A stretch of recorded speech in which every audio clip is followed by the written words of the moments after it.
Pamela, thank you so much for coming on to our Michigan Women Candidate podcast. It's wonderful to have you. And I'd like to just start off by asking you to introduce yourself and tell us a little bit about your background. All right, so my name is Pamela Pugh. I am running for state senate for the 35th district. My birthday will be in just a week and a half from now, December 20th, and I will turn 55. I've lived here for all but 1 year of life. So my parents moved here when I was a year old. My dad worked at Delta College, where I graduated. Went to Saginaw High School before that, and before that, went to Carlton and lived there and made a lot of good childhood memories in the Carlton community and then in the city of Saginaw. I went to undergrad in Florida, Florida A&M University, where I received my Bachelor's of Science in Chemical Engineering. Came home for a little bit, worked in the chemical industry for just a little while, and then knew that I had a yearning to do more around the environment and ended up in environmental health at the Saginaw County Health Department, where I worked for 14 years, doing a lot of work around children's environmental health and was able to really bring cross sector of community together, stakeholders to address childhood lead poisoning in our community. That allowed me to bring in almost $10 million through that and some other work that I was doing to this community to not only address childhood environmental health issues, but bring community in to be a part of solving issues, environmental issues that impacted those communities the most. And also was able to create economic opportunities through for local businesses as well as individuals. Went on to start my own business, a consultancy around community health improvement. And that work that I was doing paved the way for and prepared me to serve in crisis at the height of the Flint water crisis as the chief public health advisor, and have been elected to the State Board of Education, and not once, but twice. Those are 8-year terms. I was elected in 2014, was the highest vote getter then. And that was at a time when Republicans swept the top of the ticket. And as a Democrat, I was one of the highest vote getters and the highest vote getters in that race. And then in 2022, won again after taking some very strong stances against extremism from coming from the right. Was able to run again and win with over 2 million votes. And I am running to continue the work that I've started and whether it's been at the State Board of Education table fighting for our children and our educators, but also making sure that I'm standing up for quality healthcare, looking at employment and making sure that we are centering people in everything that we do, that our government works for all people. And so I am running for state senate because I want to make sure that our families and children have representation that understands their needs. That's awesome. I'm a Saginaw girl too. I grew up in Freeland, and so I've lived in a couple places here and there for a couple of years. But yeah, Saginaw all the way. And I've been living in Saginaw Township for many years. I'm curious to know a little bit more about your experience with child. I don't know much about child environmental health. Like, Mhm. can you tell me a little bit more about that? Like, what does that mean? What are some of the issues that you've been seeing? We all know about the Flint water situation, so that's Right. huge impact on our kids, which is just terrible. Yes. I just saw an article that the Republican House Got it. just gutted a bunch of Funding. money out of that Yes. fund. Yes. But tell me more about your experience helping families here in that role. Well, when I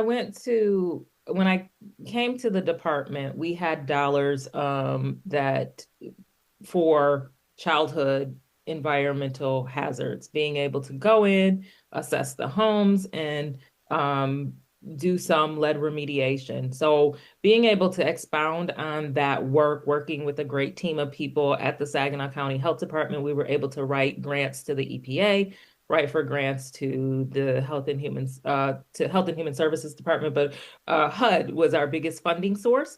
And bringing community together, we were able to pass bipartisan packages, bill packages under the Granholm administration.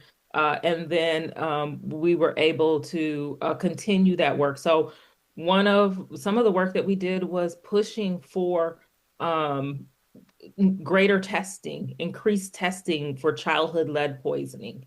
I sat at the state tables to look at the science and assess how we came together as a state to create programming and plans to reduce childhood lead poisoning. We saw our numbers drop tremendously by bringing community together, and myself and others within the department of or within the health department being able to write for funding. So that's a heavy weight to carry, to voluntarily write for that funding, to make sure that our community had services that otherwise would not have had those services. And so that was a big part of what I was leading at the Saginaw County Health Department. I later pivoted and did broader work around community health improvement planning. And that work brought together all sectors of our public health, what we call our public health system. So it could be mental health, public health department, education system, policing, businesses, but our community foundation, our hospitals, and bringing them together to determine what are the greatest needs, I led the assessment of our county, throughout the county, assessing what were the needs of the community, what were some of our greatest health burdens, but also where did we see inequities across race, across economic barriers, across geographic barriers, and then making sure that we were looking at what are the drivers of those health outcomes, and then how as a community can we work together to address those burdens and the health disparities in our community. Where are some of the disparities and issues? I mean, what are some of the issues that people are facing? Infant mortality, adverse child outcomes, but really maternal and health and infant mortality was huge. Obesity, some of the work that we're still seeing around obesity was work that we started. I traveled with people across the country to look at what does a healthy community look like? Like a walkable community, a community where you can ride bikes safely. Those all play into health, and we would travel with officials from our city and county government, officials from our health or from our education department, and we would look at how can we improve our city and even the infrastructure of our city to improve health outcomes. But cancer, heart disease, huge on the list.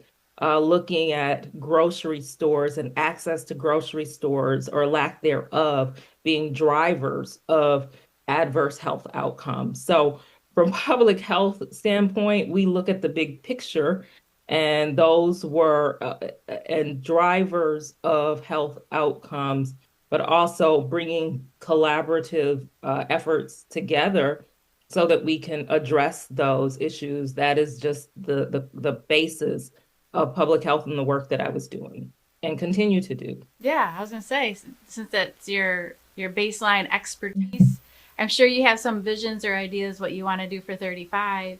Yes. Continue that. Yes. Yes. There's so much. For one of my something that's near and dear to me and is a big push for me is assuring affordable health care for all. And so I am a proponent and have been a proponent of health care for all. Representative Carrie Reinigan has been backer of my care. And that's something that I would really like to help her on the Senate side to move forward and work with her on. And I talk about in 1990, feels like a long time ago, but to some, but I was 19 and I was very healthy and had flu-like symptoms. And it had that one day turned into almost 2 months in the hospital for me. And my parents, I was here in the hospital at the time, it was St. Luke's Hospital. Now it's Covenant. But I was flown from St. Luke's Hospital to University of Michigan Hospital with liver failure that somehow turned into my renal system failing and everything that gets out of balance in between. And by the grace of God and good health insurance and parents that stayed by my side that whole time because they were able to, I wouldn't be here. So I am really big on being science and based and fact based. I'm really a proponent of people having good health care where they don't have to decide between paying their bills and getting medicine or the care that they need to stay alive. So that's huge for me. Of course, I'm president of the State Board of Education, and so there is literacy bills that we've passed that we want to see continue to be funded, and we want to expand upon those that will improve our literacy rates. There is work that we have to do to adequately fund our special education in particular, and making sure that we have well-trained educators in front of our children, and in particular our children with special needs. But righting the wrongs of the decades of underfunding of our education system, I'm a fighter. And so pushing back on the callous policies, the disregard for people that we continue to hear in the news being pushed down from the federal government, where we're seeing our IDEA programming, our programming for special needs that our states so depend on, and just the overall dismantling of public education in our federal government. So pushing back on that, as well as how we're seeing that being played out on the state level, and equitably and adequately funding our education system. So children, whether they're in rural communities, whether they're children with special needs, making sure that our children have supportive learning environments regardless of their race, their status, their gender, their LGBTQ status, but really making sure that we create pathways for our children to have the best trajectory forward, and they have good educators to be able to do that. So, as well as working with fortifying and funding our infrastructure. When we look at communities like Bay City, where you have the public good becoming profit centers, bridges that I just went over a bridge the other day and I'm like, I've got to pay this bill. And these are people every day who are having to make those choices of do I go to work on time? Do I go pick up my child on time, or do I have to pay these tolls?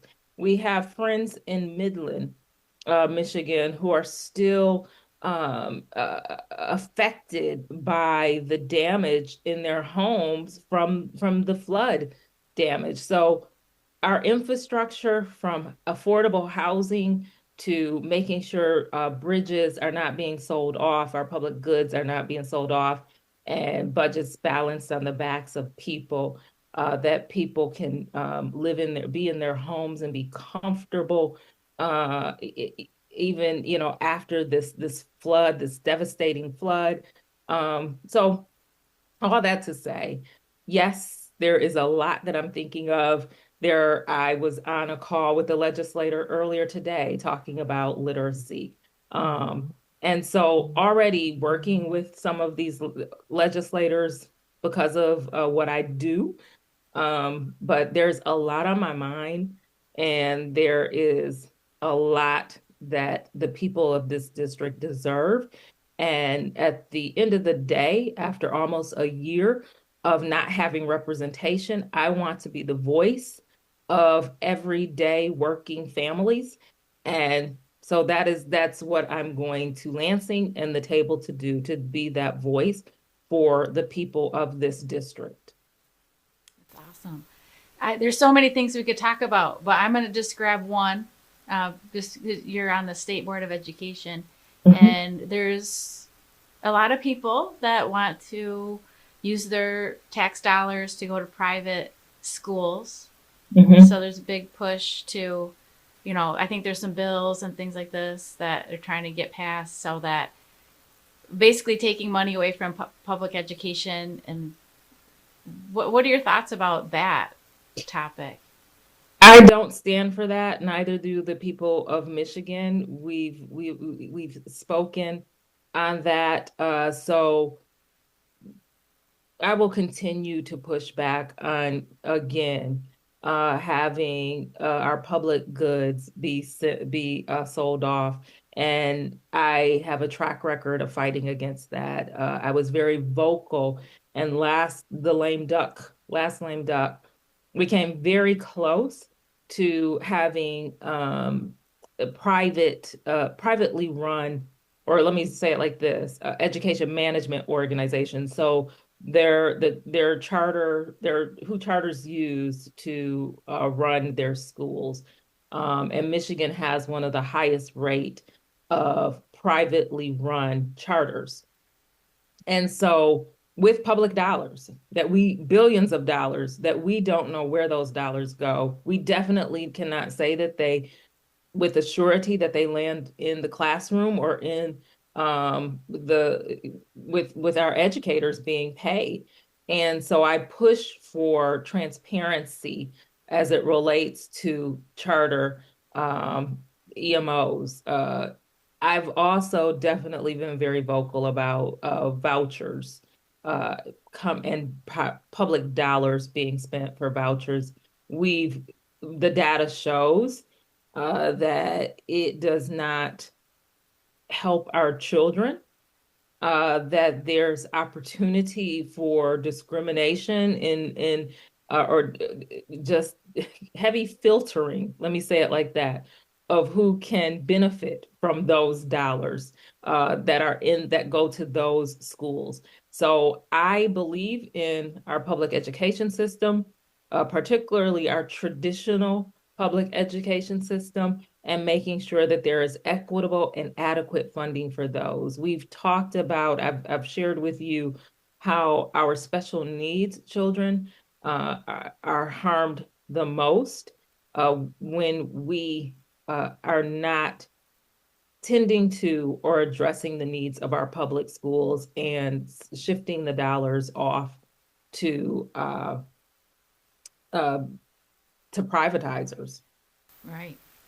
One of the things that is heavy on my heart because my granddaughter's starting at Saginaw Township Public Schools over at Sherwood right now, Mhm. and we just had that bond millage, and it didn't pass, and it didn't pass in many areas around because people are worried about their property taxes. And Saginaw Public Schools voted to create a whole new high school, which is super Right. awesome. But I'm looking at my granddaughter here at Sherwood in this open classroom in kindergarten. And I'm looking at shooters in Grand Blanc and in Oxford. And if anybody ever did come into one of those schools, it's a really bad situation. Um, but now that the bond didn't pass and our schools are so old and they absolutely need these repairs, what can we do about that? Like, what do you have any thoughts? The school finance research committee showed that we are billions, upward of 20, over $20 billion short when it comes to funding our school infrastructure. This really came to light with COVID. Someone with a background such as myself, public health and environmental health in particular, we're always thinking about the school environments, the infrastructure, and how that is linked to academic outcomes as well as health outcomes. So as a state, as leaders and policymakers, we have to show with dollars that we prioritize our children. So as we've advocated for the majority of our state board of education, Michigan Department of Education has advocated for greater funding in infrastructure, and we've seen some movement. There has been more infrastructure dollars that have gone into the school budget. But yes, we know that we have to help our districts to be able to fill those gaps. With Prop A of 1994, we saw where the haves and have-nots, as it relates to schools, that gap widened because some schools can pass bonds or can put more dollars into infrastructures and some infrastructure, and some schools cannot. I am a big advocate of making sure that our children go into healthy environments. I have been a big proponent, a loud voice, a loud mouth on the of making sure that as we look at the outcomes of our children academically, we also have to look at the school environments that they're going into and making sure that we have safe, supportive, healthy environments. So as a state senator, I would push for greater dollars going for the needs of schools and infrastructure dollars. And we've seen that. Just recently, we were able to, just in 3 school districts, Flint was one of them, we were able to give major dollars, the largest investment that they had seen for school infrastructure. And I will continue to advocate and push for that here in our district as well. Our children deserve it. And again, we should show that, put our money where our mouth is, and show that we prioritize them. Yeah, I definitely see. I've been learning a lot about this as I've been doing research for the bond, and it's great that we all have our per pupil amount has been equalized, but that's only one piece of it, and we're missing so Right. much because, like, Grosse Yeah. Pointe can afford to have the best Right. equipment in the state at their schools, and then our town isn't has 80 Right. buildings, and we can't even afford Yes. to And do it. we've gotten farther. We're having the discussions. We've seen some of the dollars go.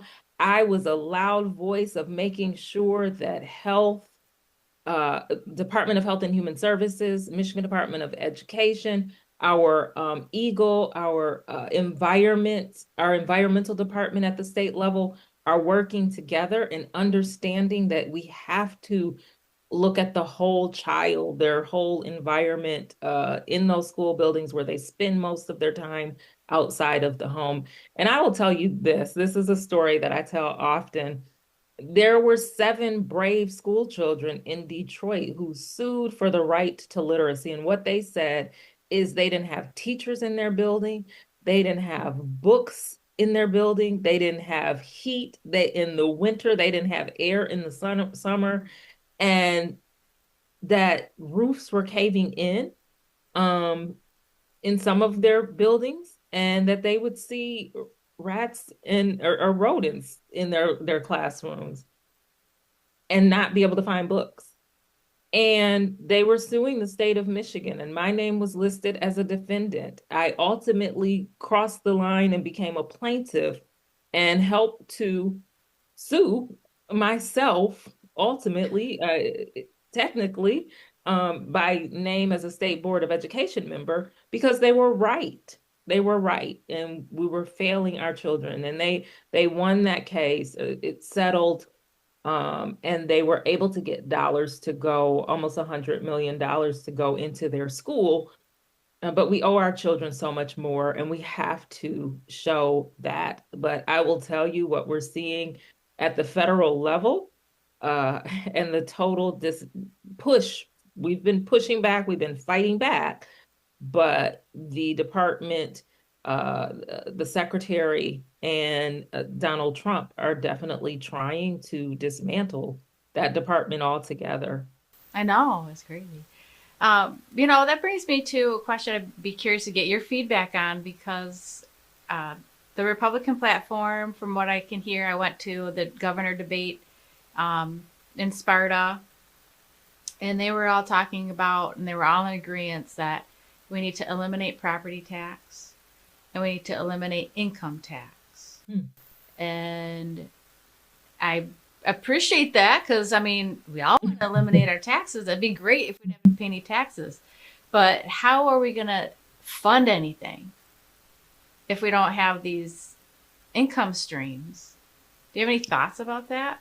I don't understand their thinking. But what I do know is that our system is failing us when we have teachers who are barely making it, often having to take out of their own pockets to support the needs in a classroom and their students that they take care of, and that they often can pay more taxes than billionaires. So that wrong needs to be righted. That bad math needs to be corrected. But I don't understand what they're proposing. I don't understand that math. Yeah, it's definitely confusing. And so, like, I also hear from candidates that, we need to increase this program and we need to do more with this, but we're not going to increase any taxes. Yeah. So I Well, they I say, mean, well, we already they're have so much money in our budget. Like there's the surplus, or maybe we're not spending our money wisely. What's your feeling about how we're managing our current budget? Is there room to do better? Is there a surplus that we can pull from to do other things, or like how would we take money from our budget to give to, for example, to Saginaw Township to improve our schools, like you said that they well, did for Detroit? we are digging, and I would hope that we would not, Detroit was under so much state control, and under that state control, it did not help, it hurt. So that was the crux of that case. Um, we are digging out of a Snyder administration cutting budgets per pupil upward of $500 per student, around $470 per student. I also often give the statistic that we spend around $10,000 per child to 50 student to $50,000 per incarcerated person. So getting our priorities straight, investing in our children, um, and then digging out of holes that have been created from at least a previous administration, from funding, like I said, from the federal government that was promised that never came for our special education children, is going to be critical. And then when we talk about tax breaks for billionaires, when we talk about taxes not being equitable, when you talk about a teacher on a teacher's salary having to pay more in taxes and not having the tax breaks that we see billionaires have, there's opportunity to address the shortages that our children and other programming that support working people deserve. Yeah, absolutely. Sounds like, have you heard of patriotic millionaires? I I have. I Yeah. have. So I they have have. four Just bills that they're recently. proposing. Two have been represented by senators, and Hmm. they're trying to make just a bunch of millionaires. And they're like, hey, we're getting way too good of a deal here. Hmm. This is crazy. You need to start taxing us more. So Right. they're really trying to put in place these bills so that it's more fair because we're paying so much taxes and we barely make any money. And then the millionaires. So if we just reverse Yeah. our math a little bit, we could have a lot more funds. Absolutely. Absolutely. And we just cannot stand by. We have to fight back and just dig in as hard as we can to push back on the callous policy, the disregard for people, but also those who are protecting their status, their power, status quo in general, and greed. We have to push back on that. Running for office, I have been able to outraise because I'm collecting from people. And we had like all more donors than all other candidates, 9 candidates combined times 3, doing the work, calling the people, calling everyday people, and collecting the smaller donations. And I say that to say we've got to get the money out of politics. Uh, there are people, organizations, outfits that are able to buy candidates. And this isn't anything new. We talk about this all the time, and it cannot be just talking points. We really have to address this I heard because that our there's a children don't bill. have lobbyists. No, they They don't. don't have the lobbyists that utilities and others have. I heard there's a bill trying to be pushed in Congress right now about um, where the parties can fund the candidates, basically. So they can pick and choose the candidates they want and just pay for all their commercials and all their everything. Yeah, I have to look more deeply into that, but something definitely has to be done about the corporate spending in our politics and the dark money that we even see in our own race. Well, the good thing is with AI, a lot of candidates can do a lot more on their own without having to hire a big, huge team if they use it effectively. Uh, you know, I guess I have issue. I can use AI where I can use AI. I'm not gonna deny science or the tool, but people are critical and key to everyday life and definitely winning races. And they're the people who vote. They're the people who I'm going to protect. So I prefer to see and have people. Yeah, absolutely. So there's another topic that's hot around here is jobs, right? Mhm. And it's like a catch 22. There's so many things that we need to do. We need more jobs, and then if we have more jobs coming here, we need more housing, and if we then we need better schools, and we need all these things like at the same time, basically. But what are your thoughts about jobs for our area? We have Saginaw Bay and Midland. We're dependent on each other. We Yes, should be collaborating, cooperating with each other to bring businesses here. absolutely. And I think of it as each county has like their own personality, like they're a person. Right. So like, what are Mhm. you good at in Saginaw? What are you good at in Midland? What are you good at in Bay City? And how can we form like this marriage between us to Right. really Right. make our area shine? I mean, we have so many wonderful resources right here in the Great Lakes Bay Area. Right. And I don't think we get the credit really that we deserve. And I don't think that businesses are coming here as much as they Hmm. really should. So like what's holding businesses back from coming here? And Right. how can E- we what kind of jobs can we bring here that's gonna I mean we have colleges, we have everything we need to be so successful here. It just seems like it's not happening as fast as it should. What's mhm. holding us back and what can we do? I do agree. Us working across borders, and we've seen that that has been happening more and more, and getting everyday people excited about that. And uh, that working class can cross those borders and enjoy the culture of each of these communities. Michigan has one of the highest unemployment rates. I think it's like fourth highest, and it's around 4.3. Midland County has an unemployment rate of 5. The last data that came out, Saginaw around over 11, like 11.9%. And those unemployment rates for Bay, 8.9%. So we need to get people to working. We do need good jobs here. I will tell you the 645 million cut that the state house just made a couple of days ago harms us, not only the supports that working families need, but we saw where there's potential cuts to some of our businesses here.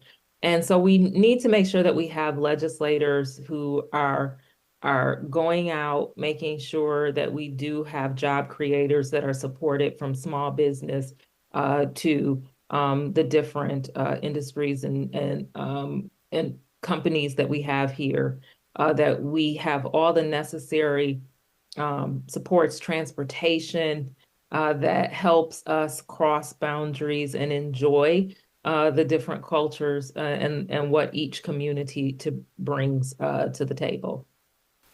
Awesome.